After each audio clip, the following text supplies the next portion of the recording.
Pan పెట్టి oil వేసిన తర్వాత రొయ్యలు వేసి ఫ్రై అయిన తర్వాత తీసేసి దానిలోనే ఉల్లిపాయలు, పచ్చిమిరపకాయలు, టమాటా వేసి మగ్గిన తర్వాత హోల్ స్పైసెస్ వేసి రొయ్యలు వేసి మగ్గించుకోవాలి.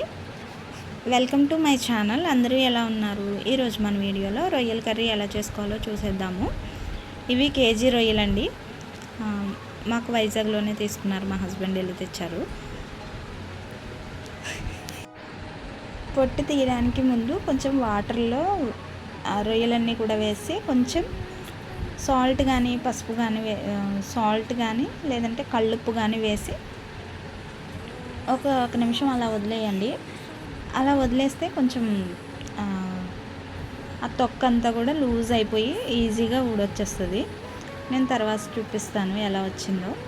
ఫస్ట్ అయితే నేను వాటర్ వేయకుండా చేసేసాను. ఇదిగో చూసారా, ఈజీగా వచ్చేస్తుంది. మీరు ఎవరైనా ఫస్ట్ టైం నా ఛానల్ చూస్తున్నట్లయితే సబ్స్క్రైబ్ చేసుకోండి, లైక్ చేయండి, మీ ఫ్రెండ్స్ అండ్ ఫ్యామిలీస్కి షేర్ చేయండి. నా రెసిపీస్ అన్నీ కూడా మీకు నచ్చుతాయి గ్యారంటీగా. నేను కేక్ వీడియోస్ కూడా చేస్తానండి. మీరు కూడా కేక్స్ నేర్చుకుని ఇంట్లో మీ పిల్లలకి చేసి పెట్టారు అంటే చాలా యమ్మీగా మా మమ్మీ బాగా చేసిందని అయితే చెప్తారండి. మా పిల్లలు చెప్తారు నాకు అలానే. రొయ్యలన్నీ చేసిన తర్వాత దానిలో కొంచెం పసుపు, సాల్ట్ వేసి వాటిని ఒకసారి అలా కలిపేసేసి పక్కన పెట్టేసేయండి ఒక 2 మినిట్స్. తర్వాత వాటర్ వేసి ఒక 3 to 4 టైమ్స్ వాష్ చేసుకుని అవన్నీ కూడా పక్కకు పెట్టేసుకోండి. తర్వాత వీటిని నేను చాలా రెసిపీస్ చేసేద్దామనేసి అనుకుంటున్నాను. కాకపోతే ఎన్ని చేస్తానో తెలీదు. హాఫ్ అయితే ఇప్పుడు కర్రీ చేస్తున్నాను.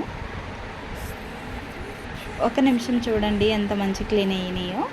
తర్వాత ఇప్పుడు టమాటీ, పచ్చిమిర్చి, ఉల్లిపాయలు చిన్న చిన్న పీసెస్ కట్ చేసుకోండి. ఉల్లిపాయలు, టమాటీలు, పచ్చిమిర్చిని అయితే పొడవుగా చీల్చుకోండి. పొడవుగా చీల్చుకుంటేనే నాన్ వెజ్ కర్రీస్లో బాగుంటుంది.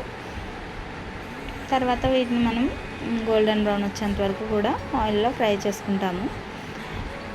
మీరు స్పైసీగా ఎక్కువ కారంగా తినే వాళ్ళైతే 3 to 4 వేసుకోండి, లేదంటే 2 వేసుకుంటే సరిపోద్ది. నాన్ వెజ్ కర్రీస్లో ఎప్పుడైనా ఉప్పు కారాలు ఎక్కువ ఉంటేనే బాగుంటుంది టేస్ట్.